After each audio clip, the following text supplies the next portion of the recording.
She saw her billionaire ex at the pediatric care center, and he found out he was the father of her quadruplets. "Why didn't you tell me?" he asked, his voice barely above a whisper, eyes fixed on the 4 children playing across the room. "Tell you?" She laughed bitterly, years of pain bubbling to the surface. "You disappeared, Dominic. One day we were planning our future, and the next you were gone. No explanation, no goodbye. Just a text message saying it was over. I thought." He ran a hand through his hair, that familiar gesture that still made her heart ache. "James showed me the messages, the photos. He said you'd been seeing someone else for months." "James?" she repeated, the name tasting like poison on her tongue. "Your best friend. The man who tried to kiss me at your birthday party. The man who asked me out 2 weeks after you left." His face paled as the truth dawned on him. "What?" "He wanted me, Dominic. He always had. And when I rejected him, he made sure to destroy what we had." She fought to keep her voice steady as she gestured toward the children. "And now, 5 years later, you walk into this pediatric center and discover what his lies really cost you. Have you ever wondered what it would take to forgive someone who abandoned you at your most vulnerable moment? What would you do if the person who broke your heart suddenly reappeared, only to discover they'd been manipulated by someone they trusted? This is the story of betrayal, unexpected reunions, and the possibility of second chances that will make you question everything you thought you knew about trust and forgiveness. I'm Mr. Harrison, and today I'm sharing the remarkable story of Nora, Dominic, and the moment that changed their lives forever at a pediatric care center. If you believe in second chances or have ever been betrayed by someone you trusted, hit that like button and subscribe to Timeless Love Tales for more stories that will touch your heart. The pediatric care center buzzed with the usual morning activity. Nurses checked charts, parents soothed fussy children, and the antiseptic smell mingled with the scent of coffee from the staff lounge. Nora Winters balanced her 4-year-old quadruplets with practiced efficiency, her voice gentle but firm as she guided them through the waiting room. "Lily, please stay close. Max, don't touch that. Emma, Theo, hold hands, remember?" The children, with their matching dark curls and bright eyes, formed a small parade behind her. 4 identical winter coats in different colors, red, blue, green, and purple, made them look like a tiny, walking rainbow. Nora had dressed them this way since they were babies, a practical solution to telling them apart from a distance. She hadn't slept well the night before. The pediatrician had called personally to reschedule their annual checkup, insisting they come in immediately. "Just a precaution," he'd said, but the urgency in his voice had kept her awake, imagining worst-case scenarios until dawn broke through her bedroom curtains. "Mommy, I'm thirsty." Lily tugged at her sleeve, the smallest of the 4 but always the most vocal. "We'll get water after we see Dr. Bennett," Nora promised, checking in at the reception desk. She felt the familiar weight of exhaustion settling into her bones, the kind that came from years of doing everything alone. Every morning began at 5:30 a.m. in Nora's modest 3-bedroom apartment. She'd prepare breakfast, pack lunches, lay out clothes, and still somehow manage to look presentable for her job as a graphic designer at a small marketing firm. Her boss, Miranda, had been understanding about her situation, allowing her to work flexible hours and occasionally bring the children to the office when childcare fell through. "The doctor will be with you shortly," the receptionist said with a sympathetic smile. "We have a new pediatric specialist consulting today as well." Nora nodded, guiding her brood to the waiting area. As they settled into chairs, she pulled out 4 small activity books from her seemingly bottomless tote bag. The children accepted them eagerly, their little heads bending over colorful pages. She allowed herself a moment to breathe, to simply watch them. For perfect miracles she'd carried beneath her heart. For reasons she'd found the strength to rebuild her life when it had shattered 5 years ago. 5 years. Sometimes it felt like yesterday that she'd been Nora Mitchell, rising star at a prestigious design agency, engaged to Dominic Blackwood, the brilliant doctor-turned-biotech entrepreneur whose company, Blackwood Innovations, was revolutionizing medical technology. They'd met at a charity gala where her agency had donated design services. He'd approached her as she stood alone, admiring a painting. Kandinsky, he'd said, his voice deep and warm. The way he uses color to express emotion rather than form. It's fascinating, isn't it? She turned, surprised to find someone who shared her appreciation for abstract art, and found herself looking into the most intense gray eyes she'd ever seen. Eyes that now stared back at her from four small faces every day. The waiting room door swung open, pulling Nora from her memories. And suddenly there he was. Dominic Blackwood stood in the doorway, as imposing and magnetic as the day he'd walked out of her life. His tailored charcoal suit couldn't disguise the athletic build beneath, and those subtle lines had formed at the corners of his eyes. They only added character to his devastatingly handsome face. 5 years had done nothing to diminish his presence. He still commanded attention without effort, still carried himself with the quiet confidence that came from building a technology empire from nothing. Their eyes met across the room, and the world seemed to narrow to just the two of them. She saw the moment recognition dawned on his face, followed quickly by shock, then something unreadable. "Nora," he said, her name falling from his lips like a forgotten prayer. She couldn't speak, couldn't move. The children, sensing her tension, looked up from their books, curious eyes darting between their mother and the stranger.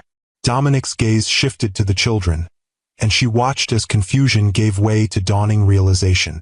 His eyes widened as he took in their features, the shape of their eyes, the curve of their jaws, the dimples that appeared when they smiled. All unmistakably his. "There," he began, his voice faltering. "Mine," Nora finished firmly, finding her voice at last. "They're mine."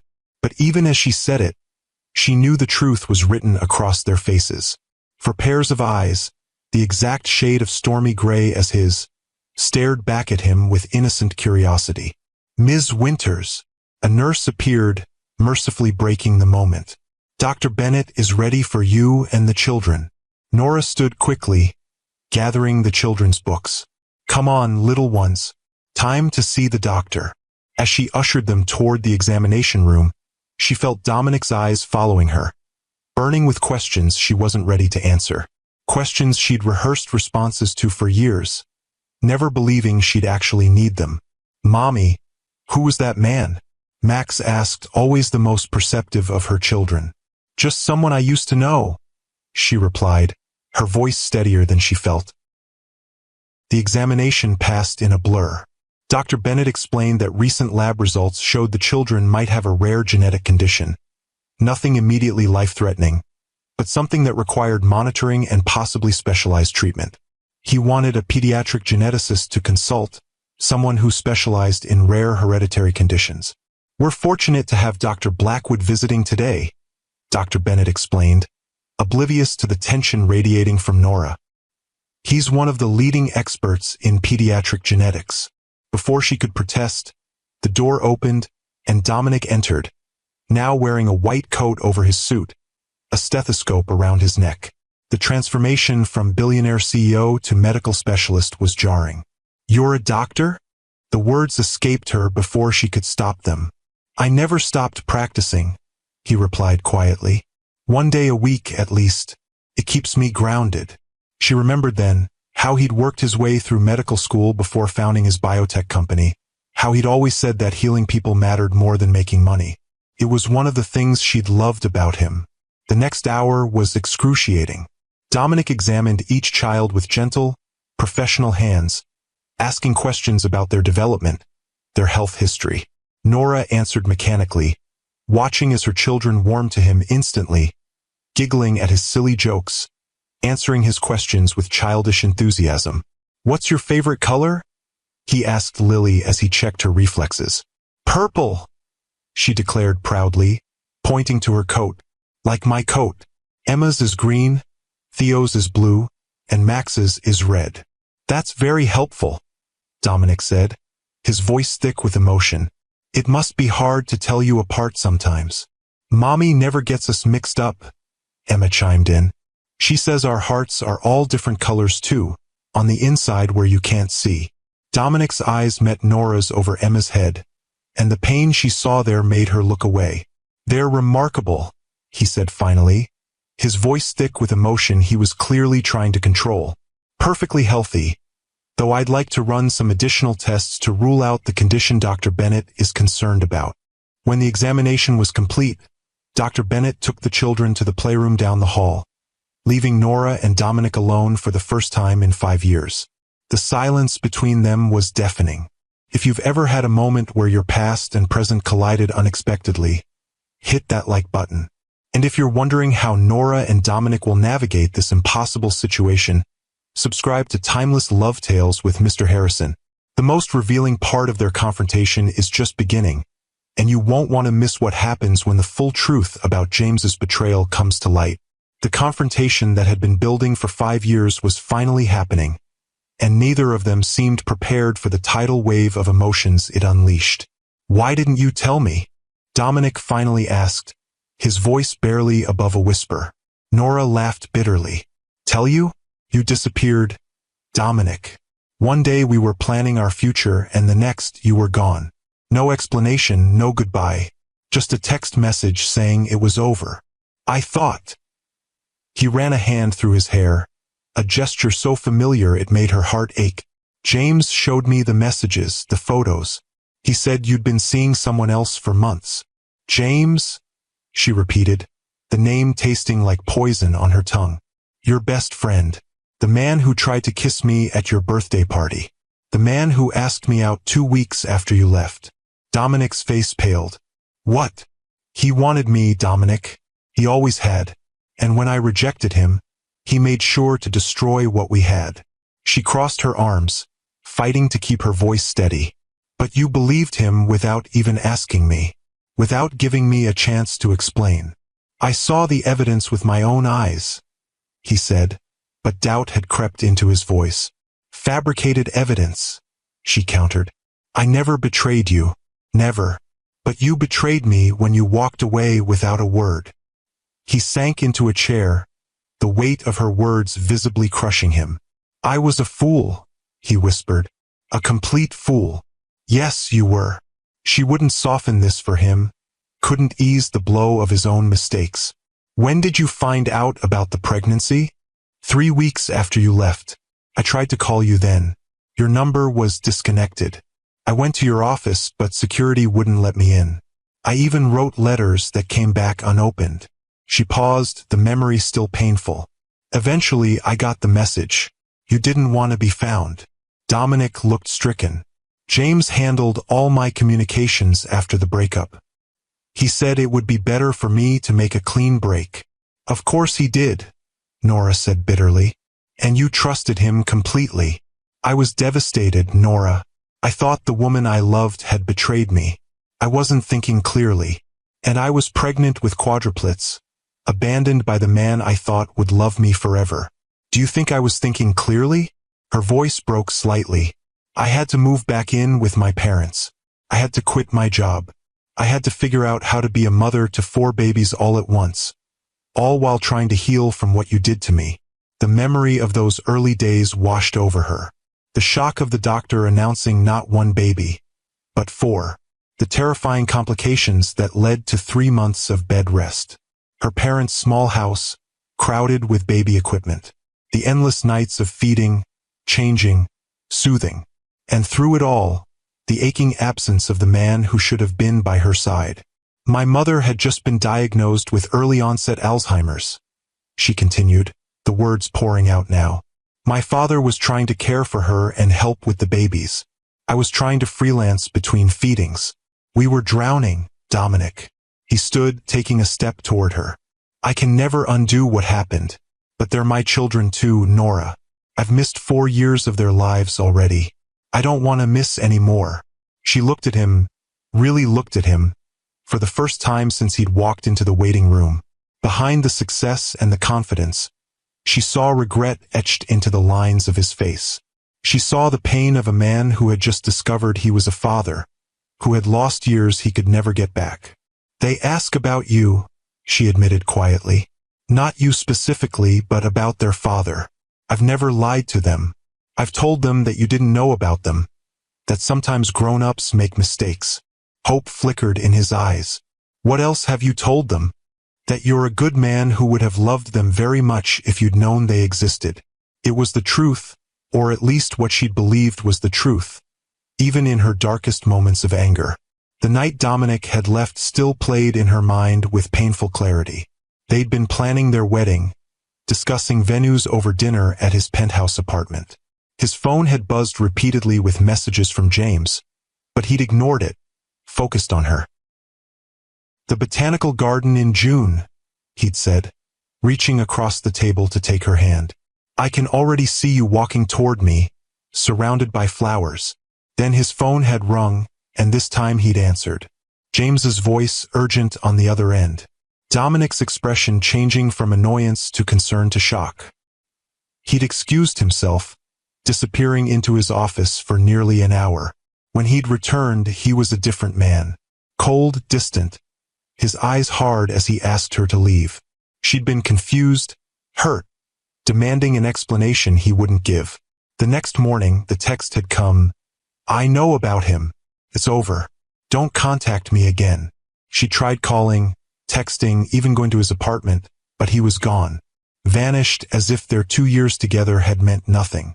Now, standing in the pediatric center, the truth was finally emerging. James had orchestrated everything, feeding Dominic lies, manipulating his trust, destroying what they had built together. "What exactly did James show you?" she asked, needing to understand the full extent of his deception. Dominic's jaw tightened. "Text messages between you and someone named Michael. Intimate messages about meeting up, about how you had to keep it from me. Photos of you with him, looking close." "Michael?" Nora repeated, the pieces falling into place. "My cousin Michael? The one who was staying with me for 2 weeks while he looked for an apartment after his divorce." "Your cousin?" Dominic looked stunned. "Yes, my cousin. The one I told you was coming to visit. The one you were supposed to meet at that dinner I planned, but you canceled because of a business emergency." She shook her head in disbelief. "James met him when he stopped by my apartment to drop off those contract papers for you. He knew exactly who Michael was. The photos were probably completely innocent moments made to look like something else." She sighed. "James was always taking photos at group gatherings, always hovering around me when you weren't looking." Dominic's expression darkened. "He's been my CFO for the past 3 years. He's godfather to my sister's children. I trusted him with everything, and he used that trust to get what he wanted." Nora's voice softened slightly. "Or at least what he thought he wanted." "What do you mean?" "He showed up at my parents' house about 2 months after you left. Said he'd heard we'd broken up and wanted to make sure I was okay." Her laugh was hollow. "I was 5 months pregnant by then, obviously showing with multiples. The look on his face when he saw me, I'll never forget it. He didn't want a ready-made family. He just wanted to win, to take what was yours." Dominic's hands clenched into fists. "I'll destroy him for this." "That won't change the past 5 years," Nora said quietly. "It won't give back what we lost." The door opened, and Dr. Bennett poked his head in. "The children are asking for you, Ms. Winters, and I have those test results whenever you're ready to discuss them." "We'll be right there," she replied, gathering her composure. As they walked toward the playroom, Dominic stopped her with a gentle hand on her arm. "Nora, I know I have no right to ask anything of you, but please, let me be part of their lives. Let me try to make up for the time I've lost." She looked into the eyes that had once held her entire world, now filled with a desperation she understood all too well. "They deserve to know their father," she said finally. "But this has to be about them, not us. Not the past." "I understand," he said solemnly. "Thank you." They entered the playroom to find the quadruplets engaged in an elaborate game involving building blocks and stuffed animals. They looked up as the adults entered, their faces brightening at the sight of their mother. "Mommy," Theo called, the quietest of the 4 but always the first to notice her return. "Look what we built. It's a hospital for animals," Emma explained seriously. "Because Dr. Dominic is an animal doctor too." Nora raised an eyebrow at Dominic, who shrugged sheepishly. "I may have mentioned that I sometimes help at the Wildlife Rehabilitation Center." He said he could take us there someday, Lily added hopefully. Can we go, Mommy? Please. The easy way the children had accepted Dominic, their instant connection to him, made Nora's heart ache with both joy and pain. They'd been missing something they hadn't even known to name, and now here he was, filling a space she hadn't been able to fill alone. If you've ever had to make a difficult decision for the sake of your children, hit that like button right now. And if you're wondering how Nora will navigate introducing Dominic as their father, subscribe to Timeless Love Tales with Mr. Harrison. The most emotional part of this reunion is still to come, and the confrontation with James will change everything you thought you knew about loyalty and betrayal. Dr. Bennett cleared his throat, bringing everyone's attention back to the reason for their visit. I've reviewed the test results, and I'm happy to say there's no indication of the genetic condition we were concerned about. The children are perfectly healthy. Relief washed over Nora, the tension she'd been carrying since the phone call finally releasing its grip. That's wonderful news. However, Dr. Bennett continued, glancing between Nora and Dominic with newfound understanding, there are some genetic markers that would be helpful to track over time. Dr. Blackwood, perhaps you could explain the significance. Dominic nodded, shifting seamlessly into his professional role despite the emotional turmoil beneath the surface. The children show a rare genetic variation that, while not harmful, could provide valuable insights for research. With your permission, Nora, I'd like to include them in a longitudinal study my foundation is conducting. What kind of study? She asked cautiously. Non-invasive monitoring, developmental assessments, nothing that would disrupt their normal lives. His eyes met hers, conveying a deeper message. It would also give me a medical reason to see them regularly, to be involved in their care. She understood what he was offering, a way to integrate himself into their lives gradually, through a framework that made sense to the children. We'd need to discuss the details, she said finally. Of course. The gratitude in his expression was unmistakable. After finalizing follow-up appointments and collecting prescriptions for children's vitamins, Nora found herself facing the awkward moment of departure. The children were clearly fascinated by Dominic, and he seemed reluctant to let them out of his sight. Perhaps, he suggested hesitantly as they gathered their coats, we could all have lunch? There's a child-friendly cafe just down the street. Before Nora could respond, Max tugged at her sleeve. Can we, Mom?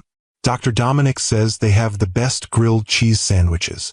She looked at her son's hopeful face, then at the three other pairs of eager eyes watching her. All right, she conceded. But we need to be home by 3 for Grandma's therapy session.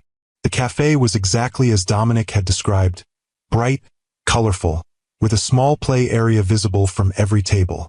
As the children settled in with crayons and coloring sheets, Nora found herself sitting across from the man she'd once planned to marry, trying to navigate this surreal new reality. Your mother, Dominic said quietly. How is she doing? The question surprised her. Some days are better than others. The new medication helps with the confusion, but... She shrugged, the gesture conveying what words couldn't. I'm sorry. I remember how close you were to her. A waitress arrived to take their order, giving Nora a moment to compose herself. The children requested grilled cheese sandwiches with enthusiastic certainty, while the adults ordered salads neither of them would probably eat. When they were alone again, Dominic leaned forward. There's something I need to tell you about James. I'm not sure I want to hear anything more about him, Nora said, her voice tight. You need to know this. His expression was grave. 3 months ago, I began noticing discrepancies in the company finances. Small amounts at first, then larger sums being diverted through shell corporations. I hired a forensic accountant to investigate quietly. James was stealing from you? Despite everything, she was shocked. Not just stealing. He was selling proprietary research to competitors, research that could have helped thousands of patients. Dominic's voice hardened. The investigation is complete. I was planning to confront him tomorrow, with the board and legal team present. Nora absorbed this information, connecting it to the man she'd briefly known. He always wanted what you had, she said slowly. Your success, your recognition. Me. But never through his own merit or effort, Dominic finished. Always by taking, manipulating, destroying. They fell silent as the food arrived, both watching as the children attacked their sandwiches with typical 4-year-old enthusiasm. Cheese stretched in long strings from plate to mouth. Giggles erupted over silly faces. Small feet swung happily beneath the table. "They're amazing," Dominic said softly. "You've done an incredible job with them, Nora." "It hasn't been easy," she admitted. "But they make everything worthwhile. Tell me about them, please. I want to know everything." And so, over cooling salads and children's laughter, Nora shared the stories of their first 4 years. Theo's early fascination with music, how he hummed before he could talk. Emma's artistic talent, already evident in her detailed drawings. Max's insatiable curiosity about how things worked. His careful observations of the world around him. Lily's natural leadership, organizing her siblings into elaborate games of her own invention. "They were born 6 weeks early," she told him. Lily was the smallest, just under 4 pounds. The doctors were concerned about her lung development, but she proved them wrong. She was the first to breathe on her own, the first to leave the NICU. "Fighters," Dominic said, his eyes shining with pride. "Like their mother." The compliment warmed her despite her determination to remain detached. "They had to be. We all did." As lunch concluded and the children grew restless, Nora checked her watch. "We should get going. My father will be waiting to drive my mother to her appointment." "Of course." Dominic signaled for the check. "May I walk you to your car?" Outside, the autumn air had turned crisp, the sky a brilliant blue above the city streets. The children skipped ahead, contained within the invisible boundary Nora had trained them to observe, never more than 10 feet from her, always within sight. "They're so well behaved," Dominic observed. "Most 4-year-olds I see in my practice can barely sit still for an examination, let alone manage public outings so well." "Necessity," Nora replied simply. "When you're outnumbered 4-1, you establish rules early." They reached her car, a practical minivan with visible signs of wear. As she helped the children into their car seats, a process she had refined to an efficient routine, Dominic stood awkwardly to the side, clearly wanting to help but unsure how. "Goodbye, Dr. Dominic," the children called in near unison as they were secured. "Goodbye," he replied, his voice thick with emotion. "I hope to see you all again very soon." When the children were settled, Nora closed the sliding door and turned to face him. "This is complicated," she said quietly. "I need time to process everything, to figure out how to explain this to them." "I understand." He reached into his pocket and withdrew a business card, writing something on the back before handing it to her. "My personal number. Call me when you're ready, day or night." She took the card, their fingers brushing momentarily. "I will, Nora." His voice stopped her as she turned to leave. "I know I have no right to ask this, but their birth certificates. What name did you put?" The question caught her off guard. "Winters. My maiden name. I changed mine back after everything." He nodded, absorbing this information. "And their full names?" "Lily Grace Winters. Maxwell James Winters." She stopped, realizing the irony of the middle name she'd chosen before knowing the truth. "Emma Rose Winters. Theodore Alexander Winters." "Theodore," he repeated softly. "After my grandfather." Yes. She hadn't been able to help herself, wanting to give the children some connection to their father's family, even if he never knew them. "I remembered how close you were to him." Emotion washed over his face. "Thank you for that, for all of it, for raising them so beautifully when I failed you so completely." The sincerity in his voice threatened to crack the protective wall she'd built around her heart. "I have to go," she said, turning quickly toward the driver's side. "Nora," he called one last time. "I'll make this right. Somehow I'll make this right." She didn't respond, couldn't trust her voice not to betray her. Instead, she slipped into the driver's seat and started the engine, focusing on the road ahead rather than the man standing on the sidewalk, watching his children drive away. The drive home was filled with excited chatter from the back seats, the children bubbling with questions about Dr. Dominic and when they might see him again. Nora answered vaguely, her mind racing with the implications of the day's events.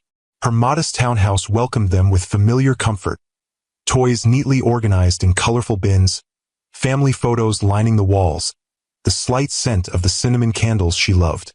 Her father greeted them at the door, his kind face lined with the strain of caring for his increasingly confused wife.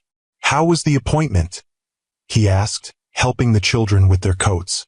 "All clear," Nora replied, deciding to save the more complicated aspects of the day for a private conversation. "Where's Mom?" "Napping. She had a good morning," recognized everyone at breakfast. The small victory shone in his tired eyes. Later, after the children were occupied with their afternoon quiet time, a sacred hour of books and soft music that Nora had instituted to preserve her sanity, she sat with her father in the kitchen, finally sharing the day's extraordinary turn of events. "Dominic," he repeated, the name familiar yet strange after so many years. "And he had no idea about the children?" "None." Nora cradled her tea, drawing comfort from its warmth. "He thought I'd betrayed him. His friend James fabricated evidence, intercepted my attempts to contact him after I found out about the pregnancy." Her father's expression darkened. "I never believed you'd been abandoned willingly. Not by the man I met. The way he looked at you. I don't know what happens now," she admitted. "He wants to be involved in their lives, and they have a right to know their father, but you're afraid," her father finished gently. "Afraid of disrupting the life you've built. Afraid of trusting him again. Afraid of what this means for you." "Yes." The simple acknowledgement brought tears to her eyes. "What if he disappoints them? What if he changes his mind? What if he doesn't?" Her father covered her hand with his own. "What if this is the beginning of something better for all of you? If you've ever had to make a difficult decision about forgiveness, hit that like button. And if you're wondering how Nora will introduce Dominic to the children as their father, and what will happen when James discovers his deception has been exposed, subscribe to Timeless Love Tales with Mr. Harrison. The most emotional confrontation is still to come, and the healing journey these two broken hearts must navigate will test everything they thought they knew about love and trust. That evening, after the children were tucked into bed with their favorite stories and goodnight kisses, Nora sat alone in her small home office, staring at Dominic's business card. The familiar logo of Blackwood Innovations gleamed in embossed silver against the crisp white background. His personal number scrawled on the back in the same precise handwriting she remembered from love notes and birthday cards. Her phone buzzed with an incoming text message. "Unknown number. I hope it's okay that I got your number from Dr. Bennett. I just wanted to say thank you for today, for letting me meet them, for telling them good things about me all these years, even when you had every reason not to. Dominic." She stared at the message, emotions warring within her. Before she could decide whether to respond, another text arrived. "The board meeting with James is tomorrow at 9 a.m. I thought you should know." This time, she typed back, "What will you do?" His response came quickly. "What I should have done 5 years ago. Listen to the truth." The next morning dawned gray and rainy, matching Nora's unsettled mood. She moved through the familiar routine of breakfast and school preparation on autopilot, her mind repeatedly drifting to the confrontation happening across town in the gleaming Blackwood Innovations headquarters. "Mommy, you're not listening?" Lily complained as she recounted an elaborate dream involving unicorns and talking trees. "I'm sorry, sweetheart," Nora apologized, refocusing on her daughter's animated face. "Tell me again about the rainbow forest." After dropping the children at their preschool, Nora drove to her office, grateful that her flexible work arrangement allowed her to process the emotional upheaval in relative privacy. Miranda, her boss, noticed her distraction immediately. "Everything okay with the quads?" she asked, poking her head into Nora's small workspace. "They're fine," Nora assured her. "It's just, their father is back in the picture." Unexpectedly, Miranda's eyebrows shot up. "The mysterious ex who vanished? Wow. How do you feel about that? I honestly don't know, Nora admitted. It's complicated. Complicated is your middle name, honey, Miranda said with a sympathetic smile. Take whatever time you need today. Around noon, Nora's phone rang. Dominic's number flashed on the screen. Hello? She answered, her heart racing. It's done. His voice was tight with controlled emotion. James confessed to everything when confronted with the evidence. The financial fraud, the corporate espionage, and what he did to us. The board has removed him, and the legal team is preparing criminal charges. How did he react? She asked, unable to suppress her curiosity about the man who had caused so much damage. He tried to justify it at first, claimed he was protecting me from you. Dominic's disgust was palpable. When that didn't work, he broke down, said he'd been in love with you since the moment we met, that he couldn't stand seeing you with me. That doesn't excuse what he did. No, it doesn't. Pause. He asked about you if I'd seen you. I didn't tell him about the children. That's not his business. The thought of James knowing about her children sent a chill through Nora. Thank you for that. There's something else, Dominic continued. Before security escorted him out, he said something I can't stop thinking about. He said, I ruined your life once. Don't let me ruin it twice by being too proud to fight for her now. Nora's breath caught. What does that mean to you? It means I don't want to waste another day without you and our children in my life. His voice softened. But I know I can't just walk back in and expect everything to be as it was. I know I have to earn your trust again, earn my place in their lives. Yes, you do, she agreed quietly. Will you let me try? Will you give me that chance? The question hung between them, weighted with 5 years of pain and missed opportunities, but also with the possibility of healing, of a future she had stopped allowing herself to imagine. Start with the children, she said finally. They need to know who you really are to them. We'll take it from there. When? The hope in his voice was unmistakable. This weekend. Saturday morning. They're always at their best after pancakes. His laugh, warm and genuine, stirred memories she'd tried so hard to bury. I'll be there. Thank you, Nora. Saturday arrived with sunshine and nervous anticipation. Nora had spent the previous evening preparing the children, explaining in simple terms that Dr. Dominic wasn't just a doctor they'd met at the clinic, but someone very special to their family. Is he your friend, Mommy? Emma had asked, always sensitive to emotional nuances. He was once, Nora had answered truthfully, and maybe he will be again. The doorbell rang precisely at 10 o'clock. Dominic stood on the porch, casual in jeans and a soft sweater, holding 4 identical gift bags in different colors. Red, blue, green, and purple. You remembered their colors, Nora observed, touched by the thoughtfulness. I remember everything you told me about them, he replied, stepping inside. The children were waiting in the living room, unusually quiet, sensing the importance of the moment. They brightened at the sight of the colorful bags. Hello again, Dominic said, kneeling to their level. I brought you each a little something. The gifts were perfect, a miniature drum set for Theo, an art kit for Emma, a build-your-own robot for Max, and a doctor's kit for Lily. As the children exclaimed over their presents, Nora and Dominic exchanged a look of shared understanding. It was time. Children, Nora said gently, gathering them close. Remember how I told you that your daddy didn't know about you? That there was a misunderstanding that kept him away? For solemn faces nodded. Well, sometimes life gives us second chances to fix mistakes. She took a deep breath. Dr. Dominic is your daddy. The revelation was met with wide eyes and open mouths. Then Lily, always the first to speak, asked the question that mattered most. Are you staying now? Dominic's eyes filled with tears as he nodded. Yes, if you'll let me. I want to know all of you, to be your dad, to watch you grow up. I've missed so much already, and I'm so sorry for that. But why didn't you know about us? Max asked, his analytical mind seeking logical explanations. Someone told me a lie, Dominic explained simply, and I believed it instead of talking to your mom. It was the biggest mistake of my life. Mommy says mistakes are okay if you learn from them, Theo offered quietly. Your mom is very wise, Dominic smiled, glancing at Nora with gratitude. Do we call you Daddy now?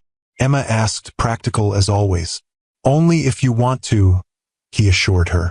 We have time to get to know each other first. The conversation continued, the children's natural curiosity leading to questions about where Dominic lived, if he had pets, whether he knew how to make pancakes as good as Mommy's. He answered each one patiently, his joy at connecting with them evident in every word. Later, as the children played with their new gifts, Dominic and Nora sat at the kitchen table, watching them through the doorway. They're taking it remarkably well, he observed. Children are resilient, she replied, and they've always wondered about you. Having answers is comforting, even if those answers are complicated. And you? He asked carefully. How are you taking all this? She considered the question, searching for the most honest answer. I'm cautiously optimistic. For them, primarily. For us, that's a longer road. I understand. He hesitated, then reached across the table, his hand stopping just short of hers. I want you to know that I never stopped loving you, Nora. Even when I thought you'd betrayed me, even when I was angry and hurt, underneath it all, I still loved you. That's why it hurt so much. The confession hung in the air between them, raw and vulnerable. Nora looked at his outstretched hand, then slowly placed her own within it. I can't make any promises, she said softly, but I'm willing to see where this goes, for all our sakes. His fingers closed gently around hers, the simple contact bridging 5 years of separation. That's all I ask. In the months that followed, they established a new normal. Dominic rearranged his schedule to be present for school events and weekend activities. He purchased a house in the same neighborhood, close enough for impromptu visits but separate enough to give Nora the space she needed. He attended every doctor's appointment, researched the best schools for when the children started kindergarten, and never missed a promised visit, no matter how demanding his work became. Slowly, cautiously, Nora allowed herself to trust again. Not blindly as before, but with open eyes and clear boundaries. They began with co-parenting, then friendship, then tentative dates while her parents watched the children. 1 year after their chance encounter at the Pediatric Center, Dominic invited Nora to dinner at the botanical garden where they'd once planned to marry. As twilight fell and lights twinkled among the flowers, he took her hands in his. This past year has been the greatest gift of my life, he said, his eyes reflecting the same devotion she remembered from before. Getting to know our children, watching them flourish, seeing you as the incredible mother you've become. I know we can never get back the time we lost, but I want to spend every day moving forward together. From his pocket, he withdrew not a ring, but a small, worn photograph. The ultrasound image of the quadruplets that she'd sent to his office 5 years ago, returned unopened. James kept this, he explained, his voice thick with emotion. It was in his desk drawer. He never destroyed it, just kept it from me. When the security team cleared out his office, they found it. Nora stared at the image, the first picture of their children, the one she'd sent with such hope and fear, never knowing if he'd received it. I should have been there, Dominic whispered. I should have been by your side through all of it. You're here now, she said, finally allowing herself to acknowledge the healing that had taken place. That's what matters to them. And to me. I love you, Nora. I never stopped. I never will. He reached into his pocket again, this time withdrawing a small velvet box. I'm not asking for an answer tonight. I know we're still finding our way back to each other. But I want you to have this, to know that whenever you're ready, if you're ever ready, I'll be waiting. Inside the box was a ring, not the elaborate diamond he'd given her years ago, but a simple band set with 5 small birthstones, one for each of the children, and one for Nora herself. It's beautiful, she breathed, touched by the thoughtfulness of the gesture. Take all the time you need, he assured her. We have the rest of our lives. 3 months later, on an ordinary Tuesday evening as they cleaned up after dinner with the children, Nora turned to Dominic with quiet certainty. Yes, she said simply. He looked up from the dish he was drying, confusion crossing his features. Yes, she smiled, the last of her reservations finally dissolving in the warmth of the life they'd begun to rebuild. Yes, I'll marry you. Yes, we can be a family, officially, completely. Yes to everything we lost and found again. The dish towel dropped forgotten as he crossed the kitchen to take her in his arms, their embrace witnessed by 4 curious pairs of eyes peering around the doorway. Are you going to be our real daddy now? Lily asked, always the spokesperson for the group. Dominic knelt down, opening his arms to include all 4 children in the moment. I've always been your real daddy, he said gently. In my heart, from the moment I saw you. This just makes it official for everyone else. As the children swarmed them with hugs and excited questions about the wedding, Nora caught Dominic's gaze over their heads. The journey had been long and painful, filled with misunderstandings and lost time. But looking at the joy surrounding them now, she knew that some loves were worth fighting for, worth forgiving for, worth building a future on, even when the past had tried its best to tear them apart. If you believe that true love deserves a second chance, hit that like button. And if you've ever experienced the healing power of forgiveness in your own life, share your story in the comments below. Subscribe to Timeless Love Tales with Mr. Harrison for more stories that remind us that even in our darkest moments, hope and love can find their way back to us when we least expect it. Remember, sometimes the most beautiful beginnings come after what we thought were endings. And sometimes, the family we're meant to have is waiting just around the corner, in a pediatric care center we never planned to visit, with a truth we never expected to find. Thank you for joining me for this remarkable journey of love, betrayal, and redemption. I'm Mr. Harrison, and I'll see you in the next Timeless Love Tale.